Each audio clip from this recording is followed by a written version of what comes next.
Okay, here we are with the Laguna 56. I'm sitting at the helm at the Annapolis boat show.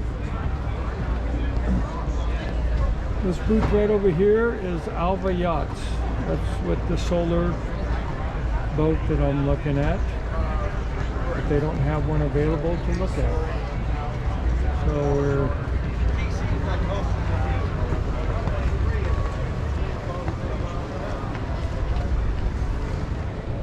hello, my name is Mark, and I am with Selling Blue Marlin. We're here at the boat show looking at a catamaran. What's the best catamaran for me to buy and to sell around the world? So it's a hard decision.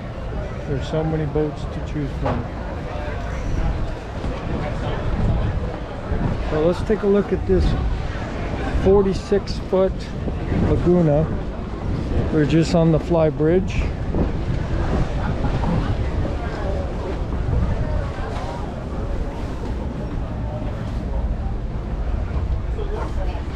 Lots of room in the back for lounging. So I don't know where the davits are for your, oh, it's got a hydraulic lift for your dinghy. It's got everything. I just wish it had a bigger fly bridge. The inside is nice.